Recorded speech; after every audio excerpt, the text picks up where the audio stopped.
Welcome back everyone. आज हम लोग करने जा रहे हैं न्यू टॉपिक एसपीएम सब्जेक्ट का resource allocation to maximise the benefit. इस तरीके का न्यूमेरिकल होता है और एग्ज़ाम के पॉइंट ऑफ व्यू से ये बहुत इंपॉर्टेंट न्यूमेरिकल है। ऐसे न्यूमेरिकल एग्जाम में अक्सर पूछे जाते हैं। इसको समझते हैं क्या मतलब इस न्यूमेरिकल में क्या करना होता है। और वी हैव अ प्रोजेक्ट। हमारे सामने क्या होगा कि हमारे एक प्रोजेक्ट होगा। इस प्रोजेक्ट के अंदर काफ़ी सारे मॉड्यूल्स होंगे, डिफरेंट मॉड्यूल्स होंगे।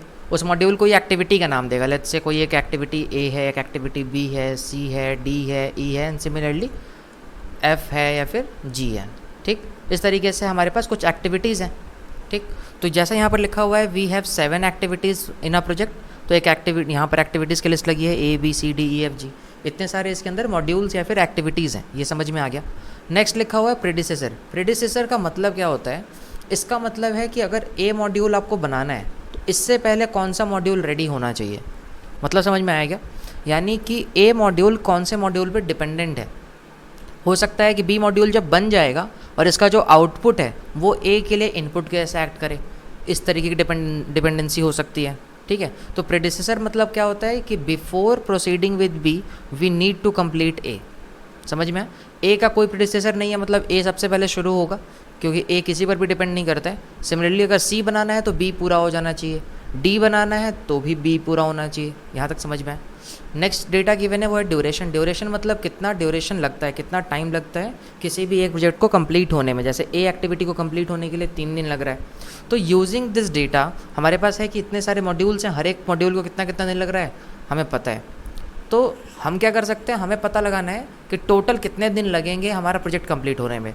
एक तो एकदम लेमन में सोचें हम लोग तो हम बस इसका टोटल कर देते हैं कि भाई हर एक इंडिविजुअल इतना टाइम ले रहा है तो जितना ही टोटल आएगा वही आंसर होने वाला है। दूसरा तरीका है जहाँ पर हम लोग यूज़ करते हैं कॉन्सेप्ट ऑफ CPM। ठीक है, यानी हम लोग कुछ ग्राफिकल मेथड के मदद से CPM ड्रॉ करके हम लोग पता लगाते हैं कि कितना टाइम लगेगा using 2 concepts. One is forward pass and other is backward pass. Forward pass और बैकवर्ड पास की मदद से हमें पता चल जाता है कि कौन कौन से एक्टिविटीज़ का कितना ड्यूरेशन है, वो कितना टाइम लगेगा। और एंड में जब पहुंचते हैं जी एक्टिविटी कंप्लीट करेंगे, एंड में पहुंच के तो कितना दिन निकल चुका है, यानी टोटल ड्यूरेशन कितना है। एज वेल एज CPM बनाने का एक सबसे बड़ा फ़ायदा ये है कि हमें फ्लोट वैल्यू मिल जाती है। और जब फ्लोट मिलता है ना, तो फ्लोट मतलब कितना हमारे पास डिले अवेलेबल है, हम कितना ज़्यादा लीनियंट हो सकते हैं कि भाई अगर किसी का डिले लेट्स से 5 आया और हम लोग डेज़ में बात कर रहे हैं तो उसमें 5 दिन का आगे पीछे कर सकते हो, 5 दिन की छुट्टी भी अलाउंस है, इस तरीके कुछ। तो फ्लोट डेटा भी हमें CPM की मदद से मिल जाता है। और क्या पता चलता है, अगर फ्लोट पता है आपको तो जिसका भी फ्लोट इक्वल टू 0 होगा मतलब वो क्रिटिकल एक्टिविटी है। ठीक, तो एग्ज़ाम में क्वेश्चन ये भी आता है find out critical activity, find out critical path. तो क्रिटिकल पाथ का मतलब होता है कि आप वो रास्ता बताओ, एक्टिविटीज़ की एक सीरीज़ बताओ from starting point two ending point जहाँ पे हमारा फ्लोट 0 हो रहा है। ठीक है, और किसी एक सीरीज़ में आपको एक आंसर देना होता है। अगर मल्टीपल आंसर्स हैं तो मल्टीपल आंसर देंगे। ये समझ में आया? क्वेश्चन समझ में आया यहाँ तक का? मतलब हमें ये समझ में आ रहा है कि हमारे सामने एक प्रोजेक्ट है, मल्टीपल एक्टिविटीज़ हैं, हर एक एक्टिविटी अब किसी पर डिपेंडेंट है आपस में, हर एक एक्टिविटी का अपना ड्यूरेशन है। As well as last data दिया हुआ है नंबर ऑफ़ रिसोर्सेज नीडेड, जिसको कंप्रेसर भी कहते हैं, लिखा हुआ है कंप्रेसर्स। तो मतलब क्या हुआ, नंबर ऑफ़ रिसोर्सेज नीडेड। अगर ए कंप्लीट करना है तो आपको 6 लोगों की ज़रूरत पड़ेगी। रिसोर्सेज को अभी हम लोग लोगों के हिसाब से सोच रहे हैं, पीपल के हिसाब से, but it need not to be that. लेकिन ऐसा है कि रिसोर्सेज तो कुछ भी हो सकते हैं ना। Let's say number of PCs हो सकता है, नंबर ऑफ़ लैपटॉप्स हो सकता है, या फिर वाईफाई कनेक्शन हो गया, कितने दिन की ज़रूरत है, कितने महीनों की ज़रूरत है, कुछ भी हो सकता है। तो हम लोग सिर्फ रिसोर्सेज की बात कर रहे हैं कि आपको कितने रिसोर्सेज किसी एक एक्टिविटी को चाहिए। लेकिन एक कंडीशन है, इसीलिए इस टॉपिक को इस तरीके से रखा गया, resource allocation to maximise the benefit. हमें क्या करना है कि हमारे पास ना एट अ टाइम सिर्फ 6 रिसोर्सेज ही हैं यूज़ करने के लिए। 6 से ज़्यादा रिसोर्सेज तो हम एक बार में यूज़ नहीं कर सकते। यानी अगर सिर्फ 6 रिसोर्सेज हम लोग एक बार में यूज़ कर सकते हैं तो बताओ कि कितने दिन लगेगा। यानी एक कंडीशन डाल दी। ऐसा नहीं है कि बस सिंपली इसको जोड़ के निकाल दो। ऐसा करोगे तब तो तुम्हारा आंसर अलग आएगा, क्योंकि बीइंग अगर आप सब्जेक्ट को पढ़ रहे हो, सॉफ्टवेयर प्रोजेक्ट मैनेजमेंट के बारे में सीख रहे हो, तो फिर आप कहीं ना कहीं ये सीख रहे हो कि कैसे प्रोजेक्ट को मैनेज करते हैं। आप मैनेजर की पोस्ट पर हो, आपको टेक्निकल नॉलेज होने की ज़रूरत नहीं है, आपको मैनेजमेंट स्किल सीखनी है। तो इसमें आपको ये पता रखना होगा कि आप किस तरीके से अपने एक्टिविटीज़ को शेड्यूल करोगे सच दैट उनको बराबर रिसोर्सेज मिले जितने रिक्वायर्ड है, और आपके पास जितनी अवेलेबल है उसका मैक्सिमम यूज़ कर सको और बेनिफिट मैक्सिमम हो। वही चीज़ करी गई है, resource allocation to maximise the benefit. ये तो था क्वेश्चन का थीम। अब होता है क्वेश्चन को अप्रोच कैसे करें, क्वेश्चन को सॉल्व कैसे करना है। यहाँ तक समझ में, यहाँ तक में कोई प्रॉब्लम तो नहीं है। तो इसमें सबसे पहले स्टेप आएगा हमारा CPM ड्रॉ करना है, यानी हमें सबसे पहले सीखना है कि CPM कैसे बनता है। ठीक है, तो चलो इसका CPM ड्रॉ करते हैं। CPM बनाने के लिए इस फिगर को मैं यहाँ से पिक कर लेता हूँ, नीचे लेकर चलता हूँ, थोड़ा सा नीचे, इसको छोटा कर देता हूँ। ठीक है, छोटा करके यहाँ साइड में रख देते हैं ताकि इसको देख देख कर हम लोग इसका CPM ड्रॉ कर सकें। ये सब हटा दो जो लिखा है। चलो, अब अगर इसका मैं CPM ड्रॉ करूँ तो CPM कैसा दिखेगा इसका, सोचो। ये मैंने पहले से एक डमी तैयार किया था ताकि टाइम ना लगे, हमारा वीडियो शॉर्ट होगा। अब समझना, बोला गया है एक्टिविटी A जो है, ये जो एक्टिविटी है इसका कोई प्रेडिसेसर नहीं है, ये एक्टिविटी सबसे पहले आकर करेगा। तो इसी ब्लॉक को हम लोग, मतलब ऐसे मल्टीपल ब्लॉक्स के सिस्टम से अगर आप पूरे प्रोजेक्ट को डिनोट करते हो उसको CPM नेटवर्क कहते हैं। तो हमारे लिए बीच में हम लोग एक्टिविटी का नेम लिखते हैं, जैसे यहाँ पर A लिखा, मतलब एक्टिविटी A है ये। इसमें स्टार्टिंग में इसका जो टॉप लेफ्ट कॉर्नर होता है, यहाँ पर हम बताते हैं हमेशा इनिशियल टाइम कि हमारा ये प्रोजेक्ट शुरू कब हुआ है। ठीक है, यानी अर्लीस्ट स्टार्ट, इसको कहा जाता है अर्लीस्ट स्टार्ट, इसको कहा जाता है अर्लीस्ट फिनिश, इस ब्लॉक को कहा जाता है लेटेस्ट स्टार्ट और latest start and latest finish. ठीक, इन सब का मतलब अभी थोड़ी देर में समझ में आ जाएगा जब फॉरवर्ड पास और बैकवर्ड पास की बात करेंगे हम लोग। ठीक, अभी के लिए क्या हो रहा है कि हमें फॉरवर्ड पास चलाना है, हमें आगे मूव करना है। अगर आगे की ओर मूव करना है हमें, तो सोचो यहाँ पर क्या होगा, इसका स्टार्टिंग टाइम क्या है, ये तो किसी भी डिपेंड नहीं कर रहा, नंबर ऑफ ड्यूरेशन अभी शुरू ही नहीं हुआ है क्योंकि अभी तो काम शुरू हो रहा है, यानी अभी तो 0th डे पे हो, अभी काम शुरू किया है। बीच में हम लोग यहाँ पर लिखते हैं ड्यूरेशन। ठीक, अगर यहाँ ड्यूरेशन लिखेंगे और यहाँ पर हमें आंसर मिलता है फ्लोट, ये इसका पूरा ब्लॉक सिस्टम है, और बीच में यहाँ पर एक्टिविटी नेम, एक्टिविटी। ठीक, तो एग्ज़ाम में आप ये ब्लॉक भी समझा कर आना, नंबर अच्छे मिलते हैं। अगर यहाँ पर अर्ली स्टार्ट टाइम बताया 0 है, ड्यूरेशन इसका दे रखा है 3, यहाँ दे रखा है 3। अगर 3 ड्यूरेशन है तो फिनिश कितने दिनों बाद हो जाएगा, 3 दिन बाद हो जाएगा। बात समझ में आई। अगर 3 दिन बाद ये ख़त्म हुआ है तो अभी देखो हमें दिख रहा है कि जो B है, जो B एक्टिविटी है वो A पर डिपेंडेंट थी, यानी B होने से पहले A ख़त्म हो जाना चाहिए था, वही बनाया गया यहाँ पर। यानी B एक्टिविटी से पहले CPM नेटवर्क में हमें क्या दिख रहा है, A, इसलिए प्रेडिसेसर की मदद से हम लोग ये बना पाते हैं। अब जिस टाइम पर A ख़त्म हो गया होगा तुम उसके ठीक बाद B शुरू कर सकते हो, क्योंकि B की डिपेंडेंसी A पर थी, अगर A ख़त्म है तो B शुरू हो जाएगा। यानी इसका अर्ली स्टार्ट टाइम कितना होगा, 3, तीसरे दिन ख़त्म हुआ, तीसरे दिन शुरू कर दो B का काम। इसका ड्यूरेशन है 2, तो टोटल इसका फिनिशिंग टाइम हो जाएगा 5। बात समझ में आ रही है, बहुत सिंपल से काम है ये। यानी इसका स्टार्ट टाइम ढूंढो, ड्यूरेशन लिखो, वो आपको गिवन होगा, फिनिश टाइम मिल जाएगा। 5वें दिन ये ख़त्म हो गए ये दोनों। अब देखो नेक्स्ट आता है हमारे पास C एंड D। C और D दोनों B पर डिपेंडेंट है, यानी ये एक्टिविटी C और एक्टिविटी D, ये दोनों के दोनों डिपेंडेंट किस पर है, B पर। B ख़त्म होगा तो ये दोनों आपस में पैरेलली शुरू हो सकते हैं, एक साथ दोनों को शुरू करा जा सकता है। तो दोनों का स्टार्ट टाइम क्या हो सकता है, possible start time, early start time दोनों का 5 होगा। ये बात समझ में आई, दोनों 5 पे स्टार्ट हो गए। दोनों का ड्यूरेशन कितना कितना है, C का ड्यूरेशन है 5 डेज़ और D का ड्यूरेशन है 4 डेज़। तो ये टोटल फिनिश होगा 10 दिन के बाद और ये फिनिश होगा 9 डेज़ के बाद। ये बात समझ में आई। अब एक बात बताओ, अगला हमारे पास है E किस पर डिपेंड कर रहा है, C पर। C के बाद आएगा E, ठीक है, क्योंकि E कह रहा है कि अगर मैं आऊँगा तो मेरे से पहले C कंप्लीट होना चाहिए, कंप्लीट हो गया। 10वें दिन ख़त्म हुआ है तो 10वें दिन ये शुरू हो सकता है। E का ड्यूरेशन कितना है, तो 9 डेज़ का ड्यूरेशन है, तो ये 19th डे पे ख़त्म होगा अपना काम कंप्लीट करके। ये बात समझ में आई। नेक्स्ट देखोगे ना F, ये बहुत इंटरेस्टिंग है। F जो है C और D दोनों पर डिपेंड करते हैं, यानी आपका C और D जब दोनों ख़त्म हो जाएगा तभी F शुरू होगा, यानी C एंड D दोनों ख़त्म होगा तभी यहाँ पर F शुरू होगा।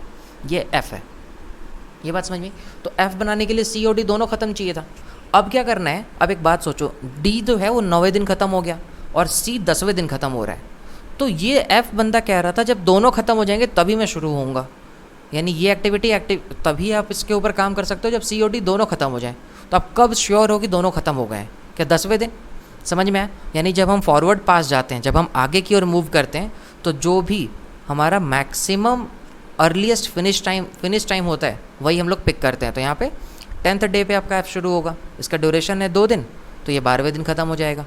लास्ट देखो जी, जी जो है ई और एफ दोनों पे डिपेंड कर रहा है, यानी ई और एफ दोनों ख़त्म हो जाना चाहिए। अब एक बात बताओ, जो एफ है वो तो 12वें दिन ही ख़त्म हो गया था, लेकिन 19 दिन तक काम चलता रहा ई के ऊपर। जब तक ई और एफ दोनों ख़त्म नहीं हो जाते तब तक जी तो शुरू होगा नहीं, यानी जी तब शुरू होगा जब दोनों ख़त्म हो जाए, और 19 दिन के बाद दोनों ख़त्म हो जाएंगे। तो 19 डेज़ हुआ, इसका एक दिन का ड्यूरेशन है, तो ये आया 20, एंड दिस 20 इज़ द, जो 20 मिला हमें, ये हमारा अर्लीस्ट फिनिश टाइम है, यानी आपको टोटल 20 डेज़ लगने वाले। ये बात समझ में आई? यानी आपको एक डेटा तो मिला कि 20 दिन लगेंगे हमको बिना किसी कंसिडरेशन के। अभी तुमने रिसोर्स एलोकेट तो किया ही नहीं, तुमने रिसोर्सेज को कंसिडरेशन में नहीं लिया, तुमने बस ये सोचा कि अच्छा एक प्रोजेक्ट है उसको इतने इतने दिन लग रहे हैं तो सारी चीज़ों को जोड़ लेते हैं, एट द एंड पता चल जाएगा कितना टोटल टाइम लगने वाला है। अब इसका फॉरवर्ड पास तो देख लिया, बैकवर्ड पास देखते हैं क्या होगा।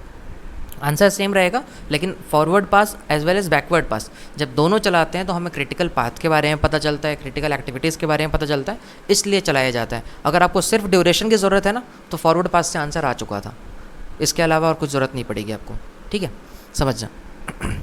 अगर हम लोग बैकवर्ड पास पे आएँ तो बैकवर्ड पास के लिए क्या होता है कि हमें ना यहाँ पे पहले देखना होता है कि अच्छा 20वें दिन ख़त्म हुआ तो इसका लेटेस्ट फिनिश अभी अभी ख़त्म हुआ है ना, तो 20वें दिन ख़त्म हुआ है प्रोजेक्ट, समझ में?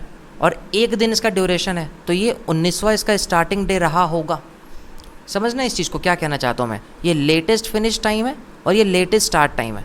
अभी अभी की बात कर रहा हूँ, ताज़ा ताज़ा की, तुम्हारा प्रोजेक्ट बन गया, अच्छा यानी तुम्हारा जी एक्टिविटी भी कंप्लीट हो गया, तो जी एक्टिविटी तुम्हारा 20वें दिन ख़त्म हुआ है, वो तो एक दिन चलने वाला था, यानी स्टार्ट 19वें दिन हुआ होगा, इसको इस हिसाब से सोचा जाता है। यानी 20 और 19 ऐसा ढूंढा, तो आपको करना क्या, इन दोनों का डिफरेंस लेना है, यानी या तो E S minus L S कर लो, या फिर L S minus E F minus L F कर लो, यानी earliest start minus latest start करो, चाहे earliest finish minus latest finish करो, ये आंसर होता है फ्लोट, ये आपको फ्लोट देगा। यानी इन दोनों का डिफरेंस ले लो या इन दोनों का डिफरेंस ले लो, तो आपको आंसर मिल जाएगा 0। समझ में आया? सिमिलरली अब देखो, ये चीज़ जो था ये कह रहा था कि भाई 19वें दिन मैं शुरू हो रहा हूँ, यानी कि पक्का है कि ये दोनों 19वें दिन ख़त्म हुए होंगे तभी तो, यानी इसका लेटेस्ट फिनिश टाइम कितना रहा होगा, 19, दोनों का ही। ये बात समझ में आई? लेटेस्ट फिनिश तुम्हें थोड़ी ना पता था कि भाई वो किस दिन ख़त्म हुआ था, बैकवर्ड चल रहे हो ना, पीछे से चल रहे हो, तो जब उल्टे जाओगे तुम्हें तो ये दिखेगा कि अच्छा जी से पहले ई और एफ दोनों ख़त्म होना चाहिए था, ये 19वें दिन शुरू हुआ है, मतलब वो दोनों के दोनों 19वें दिन ख़त्म हो गए थे। इस तरीके से 19 प्लेस कर दिया। इसको 2 दिन तक चलना था, यानी 19 में से 2 घटेगा तो ये 17th डे स्टार्ट हुआ होगा। तुम्हें ऐसा लगा 19th पे ख़त्म हुआ, 9 डेज़ का इसका काम था, तो तुम्हें लगा ये 10वें दिन शुरू हुआ होगा। इसका फ्लोट कितना आएगा, 0, और इसका फ्लोट कैलकुलेट करोगे तो 7। समझ में आ रहा है? ईजी है, बहुत सिंपल है। अब देखो ये 10th है, ये डिपेंड कर रहा था सी के ऊपर, तुम्हें पता चला भाई 10 पे स्टार्ट हुआ था, मतलब 10 पे पुराना वाला ख़त्म किया होगा, 5 दिन का काम है भाई का, तो 5 बचा, फ्लोट हो गया 0। वैसे ही यहाँ देखो डी के ऊपर, ठीक। हाँ, यहाँ पर एक चीज़ समझना था तुम्हें, जो मैंने थोड़ी सी जल्दबाजी कर दी, इसको मैं इरेज कर देता हूँ, ठीक है, आंसर ले आएंगे। अब देखो पहले इस चीज़ को समझो, जो सी है ना वो एफ़ और ई दोनों पर डिपेंड कर रहा है। तो हुआ क्या, सी बंदा कह रहा है कि भाई जब एफ़ और ई दोनों के दोनों ख़त्म हो रहे हैं, ये बंदा कह रहा है मैं 10वें दिन ख़त्म होऊंगा, ये कह रहा है मैं 17वें दिन ही ख़त्म हो गया हूँ, तो तुम बताओ कि सी कब ख़त्म हुआ होगा। सोचो ध्यान से, मतलब क्या हो रहा है यहाँ पे, मैं ये कहना चाहता हूँ कि सी जब ख़त्म हुआ था उसके बाद ही तो ई और एफ़ में से कोई भी बंदा काम करना शुरू करेगा, क्योंकि दोनों के दोनों देखो ई और एफ़ दोनों के दोनों सी पर डिपेंड कर रहे हैं। दोनों अगर सी पर डिपेंड करते हैं मतलब सी पहले ख़त्म हो जाना चाहिए, उसके बाद ई और एफ़ शुरू होगा, तो ये 10वें दिन ही शुरू हो जा रहा है। मतलब इतना तो श्योर है कि सी 10वें दिन तक ख़त्म हो गया था, तभी तो 10वें दिन शुरू हुआ है। ये समझ में है? आ जाएगा थोड़ी देर में समझ में। सी के ख़त्म होने के बाद ही ई या एफ़ में से किसी को शुरू होना था। अगर ई 10वें दिन शुरू हुआ है तो तुम श्योर हो कि 10वें दिन तक तो ख़त्म हो गया था सी, और ये 17वें दिन की बात कर रहा है तो 17 डे तक जाने की ज़रूरत नहीं है, 10th डे पे ख़त्म था, तो यही आंसर है, ठीक। तो वैसे ही हमारा ये 5 आ गया फ्लोट, और फिर फ्लोट आ गया 0 और 5 डेज़ का ड्यूरेशन। डी की बात करो तो ये सिर्फ 17 पर डिपेंड करता था, यानी 17 पे वो शुरू हुआ, मतलब 17 पे ख़त्म हुआ होगा। 4 दिन का इसका काम था तो ये 13 दिन का हुआ। कैलकुलेट करोगे तो तुम्हें मिल जाएगा 8। क्लियर है? इस तरीके से सबका फ्लोट कैलकुलेट कर दें। अब देखो 5 और 13, अब बताओ यहाँ पर फिर से दो हिस्से हैं, 13 आना चाहिए या फिर 5 आना चाहिए। अगर ट्रिक की बात करो तो तुम्हें स्मॉलर वैल्यू रखनी है। जब फॉरवर्ड पास जाते हैं तो लार्जर वैल्यू डालते हैं और बैकवर्ड पास में स्मॉलर वैल्यू डालते हैं। ठीक है, अगर ये 5वें दिन ही शुरू हो गया है और तुम जानते हो कि जब बी ख़त्म हो गया था तभी सी शुरू हुआ होगा, तो पक्का है कि ये 5वें दिन तक ख़त्म हो गया था। समझ में? 2 दिन का ड्यूरेशन है इसका, सॉरी 2 दिन का ड्यूरेशन है, तो ये तीसरे दिन ख़त्म स्टार्ट हुआ होगा। सिमिलरली ये 3 गया, ये 0 हो गया और ये भी 0 हो गया। ये बात समझ में आ गई? इस तरीके से तुमने फॉरवर्ड पास और बैकवर्ड पास दोनों बना दिया। तो इसमें तुम ध्यान से ऑब्जर्व करो और मेरे को बताओ कि क्रिटिकल एक्टिविटीज़ कौन सी हैं। क्रिटिकल एक्टिविटी, जो हमारे क्रिटिकल एक्टिविटीज़ हैं वो एक तो ए है, एक बी है, एक सी है, एक ई है और एक जी है। ये हमारी क्रिटिकल एक्टिविटीज़ हैं, यानी जिसमें फ्लोट की वैल्यू 0 है, यानी इसमें हम डिले कंसीडर नहीं कर सकते। आपको टाइम पे काम पूरा करना पड़ेगा। इसमें अगर डिले हुआ तो ओवरऑल प्रोजेक्ट डिले हो जाएगा, आप लेट हो जाओगे अपने काम पूरा करने में। ठीक है, तो ये CPM बनाना आया आपको, CPM समझ में आया। और क्रिटिकल पाथ अगर कभी कोई पूछ ले कि भाई हमें क्रिटिकल पाथ जानना है, यानी वो रास्ता जो जिसमें डिले हम लोग कंसीडर नहीं कर सकते, तो एक तो आता है ए के बाद बी के बाद सी के बाद ई और ई के बाद जी। ये एक वो रास्ता है जहाँ पे स्टार्टिंग से एंड पॉइंट तक हम लोग पहुँच जा रहे हैं और जहाँ पर हमारे पास सारे के सारे फ्लोट 0 हैं। समझ में?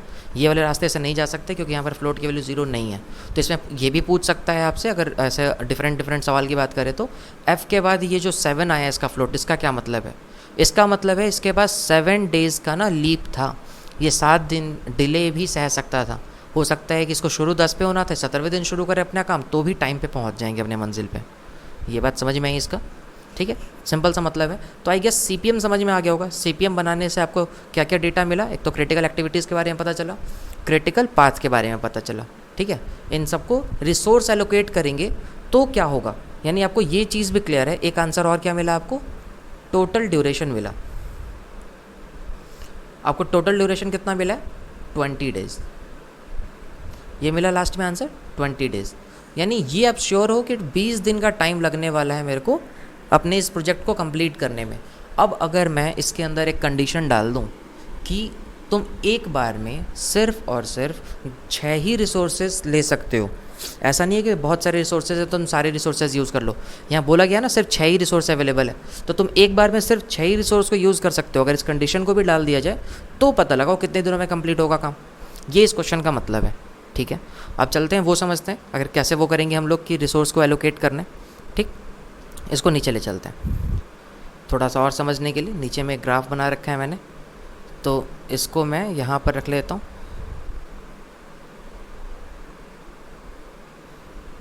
और इसको मैं यहाँ ले आता हूँ। ठीक है, दिख रहा है आपको स्क्रीन पूरा? ठीक, देखो इसको कैसे बनाया जाता है। इसमें क्या करना है, तुम्हें इसके वाई एक्सिस पर अपने एक्टिविटीज़ को मेंशन करना है। एक्टिविटीज़ कौन कौन सी हैं मेरे पास है? ए एक्टिविटी है, B, C, D, E, F और जी, ये एक्टिविटीज़ हैं। ठीक, और ये लास्ट लाइन जो है इसमें लिखना डेज़ यहाँ पर। तो पहला आया 0th डे, या फिर 0 से काउंटिंग करने का मतलब नहीं है, आप तो 1 2 3 4 से गिनते हो ना सारा, कि 1 दिन हो गया, 2 दिन हो गया। तो ऐसे 1 दिन, 2 दिन, 3 दिन, 4 दिन, 5 दिन, 6 7 8 9 10 11 12 13 14 15 16 17 18 19 20 21 22 23 24 ऐसे ही सो ऑन आगे तक जहाँ तक की ज़रूरत पड़े। यानी हमें देखते हैं 20 दिन तक का तो हम श्योर हैं कि 20 दिन तो लगने ही थे। अगर ज़्यादा दिन लग रहे होंगे तो आगे का भी ब्लॉक भर जाएगा हमारे लिए, अगर नहीं लग रहा होगा तो पहले ही ख़त्म कर देंगे। ठीक है, इस चीज़ को कंसीडर करते हैं। अब बोला गया है कि ए जो है उसको चाहिए 6 रिसोर्सेज, और CPM के अकॉर्डिंग ए सबसे पहले काम करेगा। CPM में आपको पता चल गया कि जो क्रिटिकल पाथ है, या फिर ऐसा कह लो कि जो आपके पास एक्टिविटीज़ हैं, क्रिटिकल एक्टिविटीज़ कौन कौन सी थी आपके पास?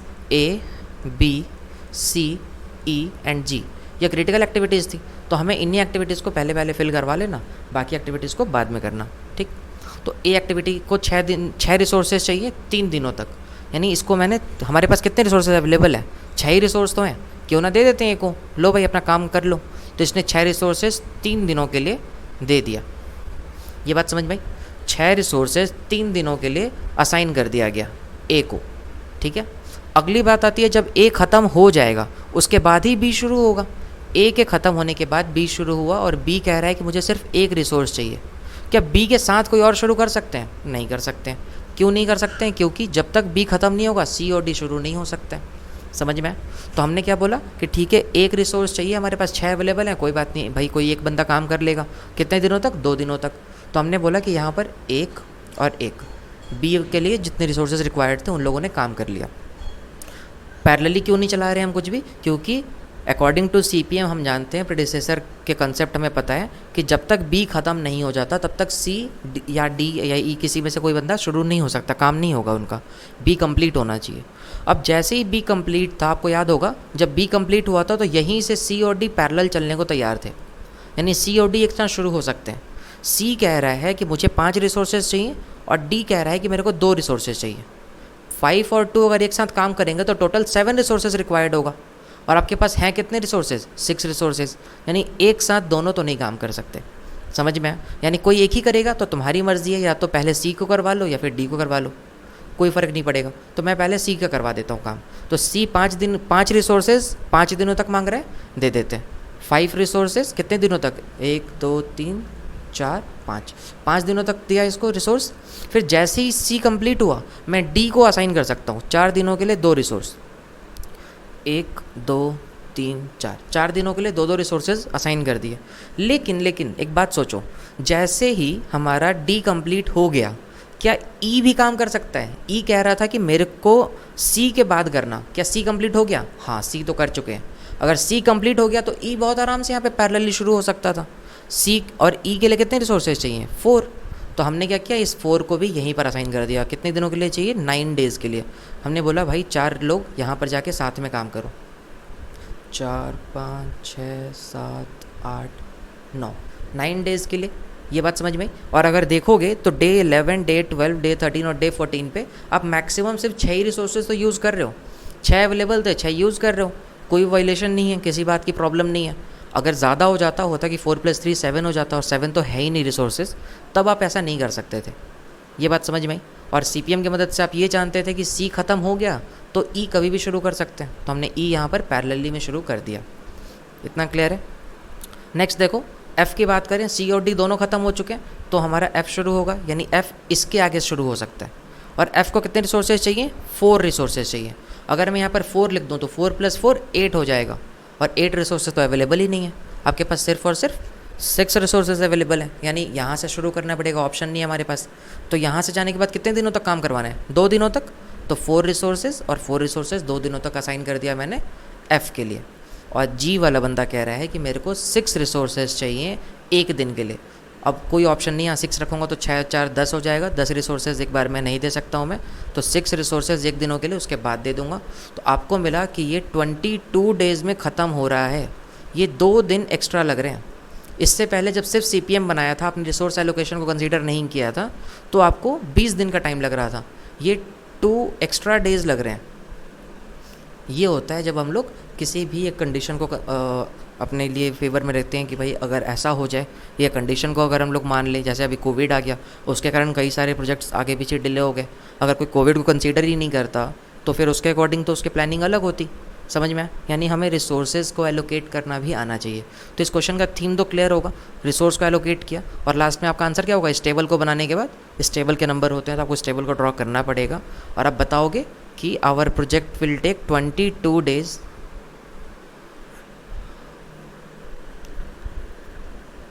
For completion. यानी हम लोग क्या कह देते हैं, फॉर कंप्लीशन। हमारे कंप्लीशन में इसको 22 डेज़ का टाइम लगेगा। और दूसरी चीज़ क्या है कि इसमें 2 एक्स्ट्रा डे लग रहा है टू मैक्सिमाइज़ द प्रॉफिट, अगर हम रिसोर्स को एलोकेट करते हैं तो। समझ में? क्वेश्चन में क्या क्या किया हमने? पहला स्टेप में आप CPM ड्रॉ कर लेना। सेकंड स्टेप, CPM के अंदर जो आप ब्लॉक बनाओगे उसको एक्सप्लेन कर देना कि वो क्या चीज़ है। थर्ड स्टेप, इस ग्राफ को बनाओगे यहाँ पर, इसमें आप लोग रिसोर्सेज को एलोकेट करोगे। और फोर्थ स्टेप में अपना आंसर लिखोगे कि भाई ये क्रिटिकल पाथ थे, मैंने ये ड्रॉ कर लिया, मेरे को CPM की मदद से पता चला कि 20 डेज़ लगते हैं, लेकिन रिसोर्स एलोकेशन करके आंसर मिला 22 डेज़।